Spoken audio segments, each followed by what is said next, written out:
Jovem Pan Saúde. Olá, Jovem Pan Saúde no ar neste fim de semana de carnaval. Eu sou Lívia Zanolini e agradeço demais a sua companhia mais uma vez. E aproveitando esse clima de folia, no programa de hoje vamos falar de cuidados para se tomar nessa época de bebidas, festas e muitas aglomerações. Só na cidade de São Paulo, para se ter ideia, a prefeitura espera reunir cerca de 15 milhões de foliões. E como tudo nessa época muitas vezes é marcado por exageros, vamos mostrar para você que é possível cair na folia sem abrir mão da saúde. E para isso, a gente recebe aqui no Jovem Pan Saúde de hoje a Patrícia Radi Miller, médica infectologista. Doutora Patrícia, bem-vinda, obrigada pela participação. Olá, Lívia, eu que agradeço, é um prazer estar aqui com vocês. Estávamos conversando antes de começar essa entrevista, né? Eu até questionei e vou repetir o mesmo questionamento. As ISTs continuam sendo uma grande preocupação nessa época do ano? Sim, Lívia, continuam nessa época do ano principalmente, e você usou um termo muito interessante e muito importante. Nós não falamos mais DST, nós falamos IST. E por quê? Porque muitas vezes nós podemos estar infectados sem expressar nenhum sintoma, e aí o perigo continua também. E quais são as principais ISTs que a gente tem hoje que exigem mais ainda a nossa atenção, doutora? Nessa época, principalmente, levando-se em consideração essa época de muita folia, de muita festa. Sim, nós temos que pensar em doenças que são transmissíveis por contato, não necessariamente somente por via sexual, né? Então, nós temos que lembrar que a Covid-19, por exemplo, não é uma IST, mas é muito importante que todos os foliões estejam devidamente vacinados por conta das aglomerações. E em relação às ISTs, nós temos o HIV, que é uma infecção também sexualmente transmissível, que está aí há mais de 40 anos entre a gente, né? Temos que lembrar também da hepatite A, hepatite B, hepatite C, sífilis, HPV, um outro vírus que se chama HTLV, que ele era antigamente considerado como um vírus do HIV, mas eles apresentam particularidades diferentes e para o qual também não temos vacina. E ele é muito associado a cânceres de sangue como linfoma e leucemia. Essa, doutora, são muitas doenças que exigem a nossa atenção redobrada, né? Para parte delas, a gente tem a vacina, como você mencionou agora para a gente. Sim, para a parte delas temos, inclusive é importante, Lívia, falarmos que nós temos um Programa Nacional de Imunizações que é exemplo para o mundo. Nós temos no serviço público várias vacinas que estão disponíveis, como é o caso de vacinas para hepatite A e hepatite B e HPV, dependendo da faixa etária.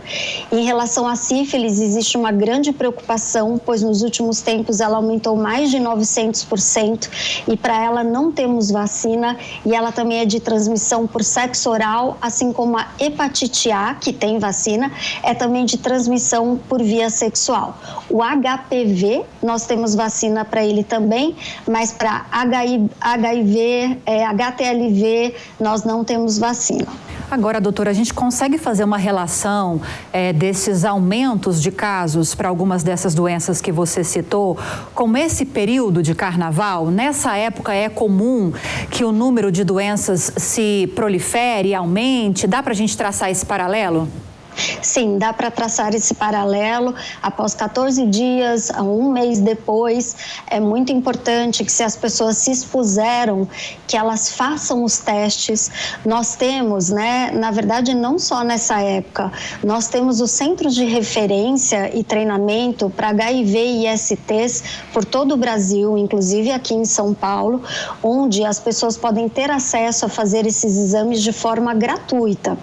Então, é muito importante se atentar após o carnaval também, onde as pessoas às vezes perdem um pouco o senso por conta de bebida alcoólica ou outras substâncias que elas possam ingerir, e aí está naquela euforia e podem se infectar de alguma forma. A gente nem mencionou ainda uma doença que surgiu mais recentemente e que também exige uma atenção maior nessa época de muita aglomeração, que é a varíola dos macacos, doutora. Mais essa, né, para entrar nesse time aí que causa muito problema para a gente. Sim, mais essa que ressurgiu aí para o nosso cardápio. Nós temos vacina para varíola, no entanto, aqui no Brasil, nós não temos no momento. Houve uma demanda mundial muito grande, então por isso aqui não está disponível. Mas uma coisa super interessante, por que eu não falei como uma IST? Porque a varíola do macaco, ela pode ser transmissível por contato, né? Inclusive não existe ainda uma certeza se ela ocorre realmente pelo ato sexual, mas sim pela proximidade, pelo roçar de pele, o que também pode acontecer agora no carnaval. Agora, doutora, no início, quando essa doença, a varíola dos macacos, surgiu aqui no Brasil, que os casos começaram a aumentar, muito se falou sobre a possibilidade até de pegar essa doença pela respiração, por gotículas. Isso confere? Porque agora que as pessoas avançaram mais nesses estudos, dá para a gente falar que é possível pegar, como a gente pega a Covid, por exemplo? É possível, só que de uma forma menos frequente. Ela ocorre principalmente por contato com a lesão e, inclusive, uma particularidade dela é que ela pode parecer diversas outras doenças. Ela pode parecer um herpes, ela pode parecer uma catapora, ela pode parecer uma alergia e muitas vezes é a varíola do macaco. Então, a principal fonte de contato dela, forma de contato, aliás, é o roçar da pele infectada, mas também se as pessoas estiverem num lugar fechado, sem ventilação, também pode haver a transmissão respiratória ou por aerosóis.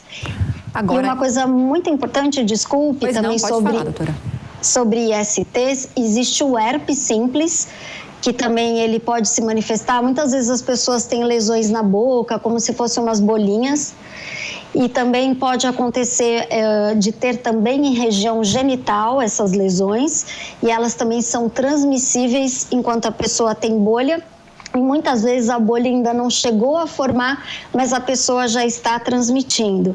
E existem outros vírus também de transmissão respiratória, como é um vírus que a gente chama de a doença do beijo, que é o Epstein-Barr vírus, responsável por uma doença mononucleose infecciosa, que também pode passar pelo beijo, pode passar por transmissão respiratória. A gente vai falar mais, doutora, sobre prevenção para todas essas doenças, mas deixa eu dar as boas-vindas para a doutora Tassiane Alvarenga, que está chegando aqui no Jovem Pan Saúde, que é endocrinologista e metabologista, e vai falar de outros aspectos importantes que também precisam muito da nossa atenção nessa época de carnaval, né, doutora? Bem-vinda. Obrigada pela participação. Eu que agradeço. Doutora, a gente estava falando muito sobre ISTs e outras doenças que preocupam bastante, principalmente nessa época do ano em que há muita festa, muita bebida, as pessoas perdem um pouco o senso, época de muita aglomeração.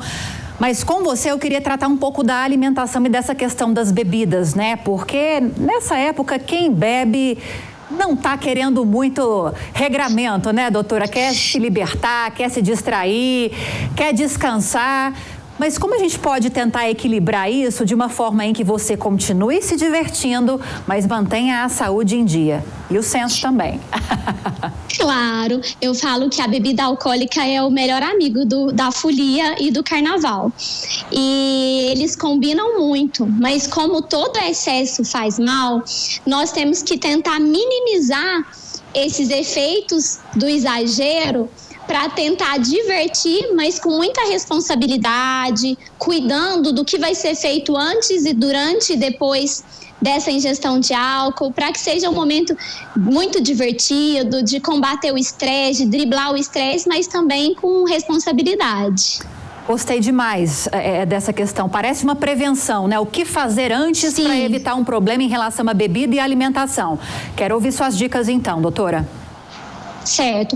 Primeiro, não existe nenhuma pílula mágica que vai combater a ressaca. Meus pacientes sempre me perguntam, eu quero saber o que eu vou tomar antes, durante e depois de beber. Não é nenhuma pílula mágica, mas são atitudes que podem ser desenvolvidas para evitar isso. A primeira delas é beber com moderação, é conhecer os seus limites.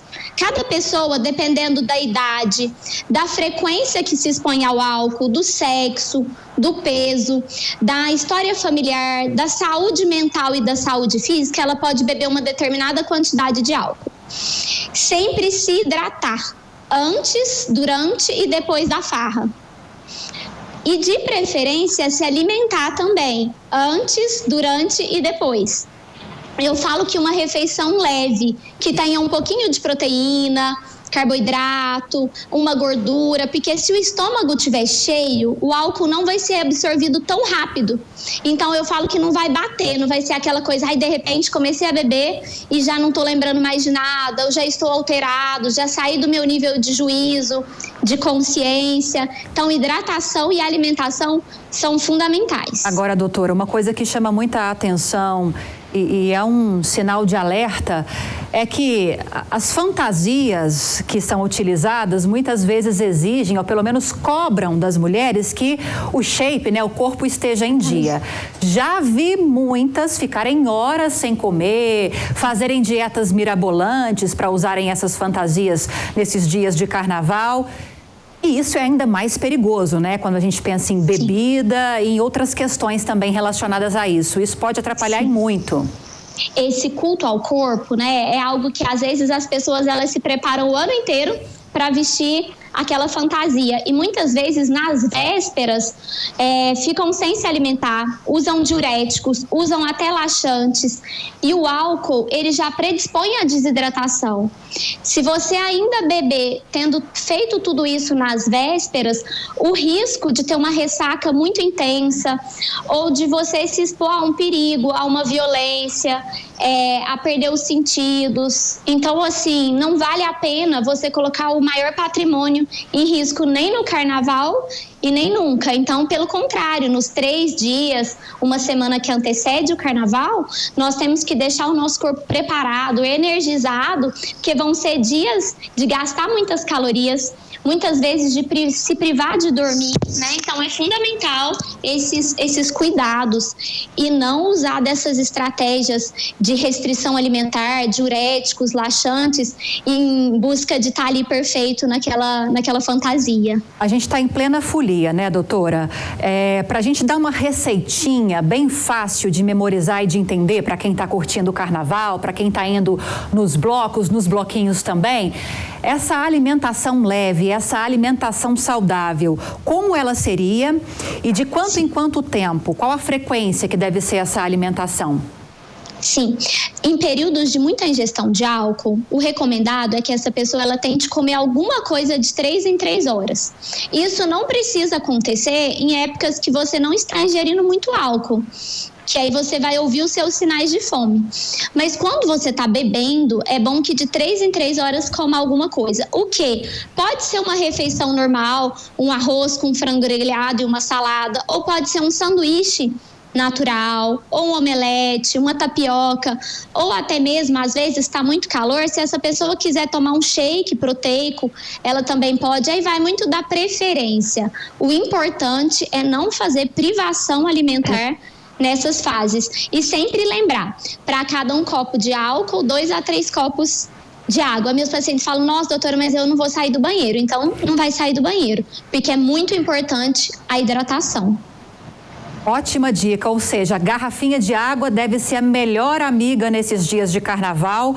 Numa mão a bebida alcoólica e na outra mão a garrafinha de água, né, doutora? Eu falo para os meus pacientes que são os 4 Bs. Boa hidratação, boa alimentação, bom sono e bom senso, que é conhecer os seus limites ali da ingestão etílica sem que você saia ali do seu senso de responsabilidade, até mesmo para não correr o risco de fazer um sexo de forma desprotegida, né? Para você se divertir muito, mas sempre ali com a consciência, com a responsabilidade. Dá para curtir com responsabilidade, né? A doutora Patrícia falou exatamente isso. Eu quero dar as boas-vindas para você que está chegando agora aqui ao Jovem Pan Saúde. A gente está em plena folia, em pleno carnaval. e nós estamos conversando sobre a importância de adotar algumas medidas simples, alguns cuidados simples para curtir a folia sem abrir mão da saúde. Para isso, a gente recebe aqui a doutora Tassiane Alvarenga, que é endocrinologista e metabologista, e também a doutora Patrícia Radi Miller, que é médica infectologista. Queria agradecer mais uma vez a participação de vocês e já passar a bola agora para a doutora Patrícia, porque eu disse que a gente ia detalhar um pouco mais sobre a importância da prevenção, dessa questão da vacinação e do preservativo, né, doutora? Não dá para abrir mão do preservativo. É muito importante nós lembrarmos que houve também uma pesquisa do Ministério da Saúde em 2018. E eles pegavam pessoas aleatoriamente na rua e perguntavam qual o melhor método que a pessoa achava de prevenção para infecções sexualmente transmissíveis, HIV e outras infecções. 55% das pessoas responderam que era o uso de preservativos. Depois perguntavam numa próxima vez, mas no seu último sexo casual, você usou preservativo? E boa parte das pessoas disse, aliás, 95% falou que o preservativo era importante, depois 55% disse que usou, 45% não usou. Quer dizer, acaba sendo um contrassenso nós pensarmos que se 95% da população acha que o preservativo é importante, porque só 55% relata que utilizou, né? Então, uma coisa importante, o Ministério da Saúde fez uma mandala de prevenção, principalmente para HIV e ISTs, onde se fala que a ideia é combinar coisas que você pode fazer para prevenção, formas de prevenção. Então, dentre elas, nós temos tudo isso que a doutora Tassiane falou, não está na mandala do Ministério da Saúde, mas é de suma importância para manter uma boa imunidade. Então, primeira coisa, eu até costumo não brincar, mas falar que, na verdade, para a gente ficar doente, a gente tem que ter saúde. Então, é muito importante, parece uma coisa óbvia, mas quando a gente faz tudo isso que ela disse, tem esses hábitos de vida, a nossa imunidade ela é melhor e fica muito mais difícil a gente ficar doente. Então, atividades físicas, boas horas de sono, hidratação, alimentar-se de forma adequada e o bom senso, né? Que eu adorei isso, achei super importante. E cabe bem em qualquer situação, né, doutora? Qualquer situação na vida. Nós temos também como aliados a vacinação, porque, como eu disse anteriormente, o Programa Nacional de Imunizações do Brasil é um exemplo para o mundo. Então, tem algumas ISTs para as quais a gente tem como prevenir por vacina também, que seria do HPV, a vacina quadrivalente, que o HPV sabemos que tem muita relação com câncer anal, câncer de colo de útero, então é muito importante vacinar. O Ministério da Saúde fornece pelo Programa Nacional de Imunizações essa vacina para meninos e meninas até 15 anos e para pessoas que vivem com HIV até 47 anos de idade, então é muito importante. Temos vacina também para hepatites A e B. Para o restante, infelizmente, não temos vacina e é fundamental o uso do preservativo. Em relação ao HIV particularmente, não para as outras ISTs, é importante falarmos, como a doutora Tassiane falou, a gente tem que saber o nosso bom senso, mas vai que no dia seguinte bateu aquele desespero, ou até no caso de abusos. É muito importante lembrarmos que existem abusos também. E aí, nesse caso, o que a pessoa deve fazer? A pessoa teria até 72 horas após esse abuso ou após essa relação não consentida ou até consentida sob uma falta de juízo adequado mental, né, pelo uso de substâncias ou pelo álcool, procurar centros de referência, o mesmo lugar onde se trata infecções sexualmente transmissíveis e HIV, ou hospitais de referência. Nós temos aqui o Emílio Ribas, por exemplo, aqui em São Paulo, né, que pode ser um aliado para isso também. E se a pessoa teve esse abuso ou essa relação suspeita, em até 72 horas procurar esse centro, porque além de testarem para todas as ISTs, também podemos fazer um tipo de substância que se chama imunoglobulina para hepatite B, que ela também passa por via sexual, e pode ser oferecido, dependendo do caso, o PEP, que é a profilaxia após exposição. que é uma forma de prevenção em relação ao vírus do HIV. Lembrando que nós não podemos banalizar o PEP, né? Que essa profilaxia após exposição é muito sério tê-lo que usar, porque é numa emergência. Mas nós temos em relação ao HIV uma chance de fazer a prevenção, que seria o PrEP, que é profilaxia após exposição. Claro que não é para todo mundo, está indicado para pessoas que têm um nível de exposição maior na vida, e esse PrEP são pílulas que você toma para prevenir a infecção e tão somente a infecção pelo HIV, que também está disponível na rede pública, e é muito importante que as pessoas sejam avaliadas para saber quando vão usar um ou outro. Eu estava até aqui conversando com a Lívia sobre o PrEP, a gente faria uma analogia como se fosse uma pílula contraceptiva. Então, a mulher usa a pílula para não engravidar e o PrEP seria uma prevenção contra o HIV antes da exposição. O PEP já seria uma situação emergencial, como uma pílula do dia seguinte, mas que se toma, na verdade, por 28 dias, e a pessoa deve ser avaliada para esse uso. Não deve, em hipótese alguma, fazer sozinho, e não são todos os casos de abuso em que é indicado também fazer esse PEP.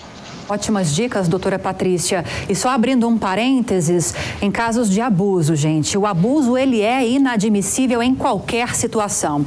Então, além de todos esses cuidados relacionados à saúde, que a doutora muito bem explicou pra gente, se você for vítima de alguma situação como essa, desse crime, procurar a polícia, procurar as forças de segurança, que com certeza vão estar em algum local no ponto onde você está curtindo a folia, e até a justiça, se for o caso também. Agora, dando continuidade a esses cuidados na área de saúde, agora, doutora Tassiane, supomos que todas essas dicas valiosas que você deu para a gente também sobre alimentação, sobre hidratação, não foram respeitadas e levadas em consideração nos últimos meses de vida da pessoa. E, infelizmente, ela caiu naquela ressaca, o estômago acordou ruim, a cabeça acordou ruim. Além da hidratação, que é importante, dessa alimentação saudável, tem algumas dicas para tentar minimizar esses efeitos negativos da ressaca? Sim, as pessoas elas criam uma pílula anti-ressaca e uma pílula pós-ressaca. Isso a medicina ainda não conseguiu desenvolver, entregar. Mas é muito importante no outro dia você ter uma alimentação equilibrada. Por mais que o estômago esteja ruim, que as coisas não estejam caindo bem, mesmo que seja em pequenas quantidades, tente fazer uma refeição e dormir. Talvez um dos melhores remédios para ressaca seja algumas boas horas de sono, né? Esses pacientes, eles precisam de descansar, de se hidratar para se recompor. E tudo bem, né? Eu falo que quem nunca ficou bêbado, quem nunca teve ressaca, é quem não bebe, é quem não se expõe à bebida. Então, pode acontecer no outro dia você ter um pouco de ressaca, então tente ter uma alimentação, dormir várias horas, se hidratar e se preparar para o outro dia, para não ter ali uma ressaca acumulada. Os meus pacientes... Pode falar, desculpa. Pode falar. Os meus pacientes aqui no consultório, eles falam, não, eu vou beber de novo para curar minha ressaca. Mas já ouvi não, muito gente. Isso faz sentido, doutora? Tem gente que fala que para você se curar de uma ferida de amor é arrumando um outro amor. Nesse caso da bebida não se aplica não, né? Nesse caso da bebida não se aplica. Nesse caso da bebida você precisa se recompor para depois não ter uma ressaca acumulada, com mais dor de cabeça, mais desidratação, mais mal-estar, enjoo. Então cura essa primeiro para depois se preparar para outra noite de folia. O duro é quando no dia seguinte você chega na terça-feira de carnaval, se acaba na folia e tem que trabalhar na quarta-feira. Aí é um grande problema. Não dá nem para dormir e recuperar o sono, né, doutora? Então é bom pisar no freio. Chega terça-feira, já começa a pisar no freio, né? Chega na terça-feira, já vai se preparando ou tira a quarta de folga. Quem pode, né? Quem puder, completar essa recuperação. Ótimo. Bom, falando um pouquinho mais de prevenção agora, doutora Patrícia, sobre as vacinas, no caso dessas doenças que têm como ser prevenidas com vacina. Não adianta agora, em plena folia, você querer colocar o seu calendário vacinal em dia. Você não vai ficar protegido tomando a vacina agora para amanhã, né? Não, de jeito nenhum. Foi super importante você falar isso, Lívia. Nós temos um prazo para as vacinas funcionarem, haja visto que a gente já está um pouquinho acostumado em relação à Covid-19. Então, é importante sim a gente lembrar que não só crianças devem ser vacinadas, né? Nós temos também vacinação em adolescentes, em adultos, em idosos. Então, é importante, nós nunca sabemos quando vamos nos expor. Então, ter esse calendário vacinal em dia é de suma importância. Lembrando que a maior parte das vacinas demora aí 14 dias para ter um nível adequado de anticorpos, então não adianta se desesperar e agora e querer vacinar. Uma outra coisa também que é importante falar, que nós tivemos recentemente, vocês devem ter ouvido dizer, sobre surto de meningite. E nós temos também vacina para meningite.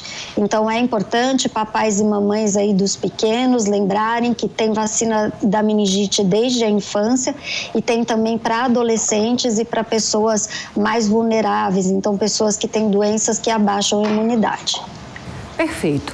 A gente está caminhando para os últimos minutinhos do JP Saúde de hoje e eu sempre falo isso, mas como a gente tem convidados diferentes a cada semana, eu preciso ser repetitiva. Eu gosto de deixar esses últimos minutinhos para as recomendações finais e mais importantes de cada especialista que a gente recebe aqui dentro do assunto que a gente está tratando.